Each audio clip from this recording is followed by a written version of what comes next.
I want to tell you something before I tell you what happened. I am not a woman who panics.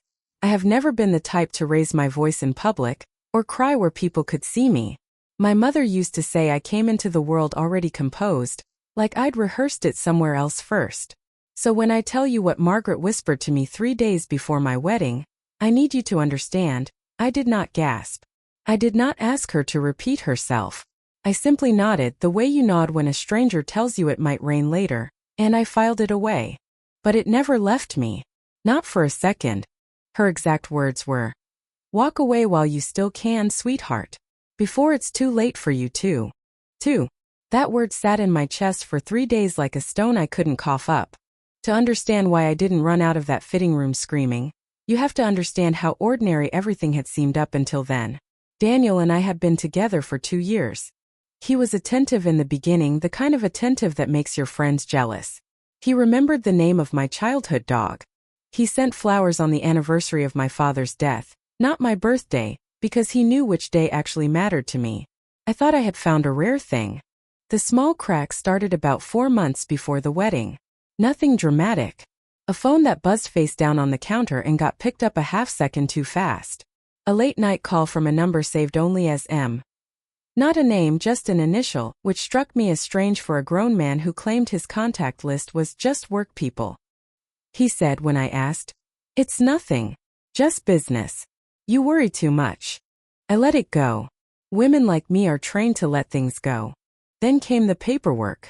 6 weeks before the wedding, Daniel handed me a folder and said it was just insurance stuff, standard for married couples. He'd already highlighted where I needed to sign. I remember he stood a little too close while I read it, his hand resting on my shoulder in a way that felt less like affection and more like supervision.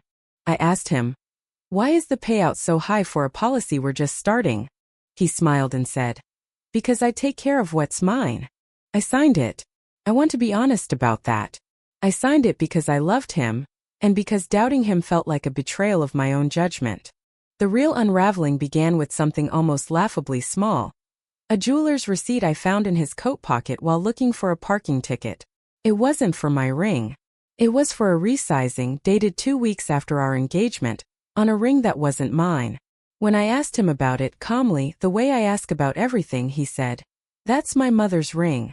I had it resized for her arthritis." It was a reasonable answer. I almost believed it. Almost. That night, instead of confronting anyone, I did what I've always done when something doesn't sit right. I went quiet and I went looking. Not out of rage. Out of the need to know the shape of the thing I was standing inside of. I called the insurance company Daniel had used, posing as myself confirming a policy detail, which technically I was. The agent, a kind older woman who had no idea she was handing me my own undoing, mentioned that this was the second policy Mr. Ashford had filed this year on a fiancé. Not this year with me. This year on a fiancé. Plural implied, singular denied. I asked very evenly, "I'm sorry, did you say second?" She corrected herself, flustered, and said she must be thinking of another client. But I heard what I heard. And a woman like me does not unhear something like that. I found the first fiancé 3 days later. Her name was Renata. She had been engaged to Daniel 2 years before me, before I even knew he existed.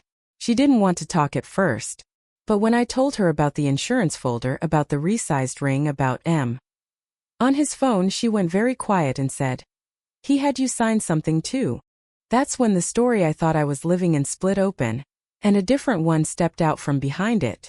Renata told me everything. Daniel's family, his mother Margaret included, had spent almost a decade quietly rebuilding their fortune after his father's construction company collapsed under fraud charges. Margaret hadn't warned me out of some rival jealousy, or because she disapproved of me.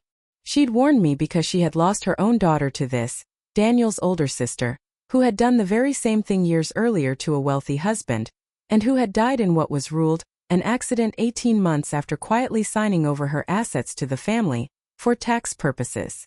Margaret had lived long enough with that silence. She couldn't do it twice. The wedding wasn't a wedding. It was a mechanism. My trust fund, my father's life insurance from years earlier, the property I'd inherited, all of it sat behind a legal architecture Daniel and his family had built patiently, policy by policy, folder by folder, ring by ring. I wasn't the first almost wife. I was simply the next one in a long, careful line. I didn't scream at Daniel.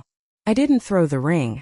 I sat across from him 3 days before our wedding, in the restaurant where he'd proposed, and I said only this: "Your mother already told me everything I need to know." He went pale in a way I will remember for the rest of my life. He reached for my hand and said, "Let me explain." I stood up before he could finish. I said, "You don't get to explain your way out of a pattern." I walked out of that restaurant the same way I walked through everything, quietly, spine straight, no scene made for strangers to whisper about later. I canceled the wedding myself, one vendor at a time, the next morning, in a voice that did not shake once. People ask me now if I regret not confronting him the moment I found that receipt. I don't. Rage would have made me reckless. Silence made me thorough. And it was that quiet, methodical version of myself, the one who calls an insurance company instead of screaming into a phone, who tracks down a stranger named Renata instead of demanding answers from a man who'd already rehearsed his lies, that saved me. Margaret sent me one letter afterward. It said only, "Thank you for listening the first time. My daughter didn't get a second chance to." I still have that letter. I keep it not as a wound but as a reminder of what strength actually sounds like.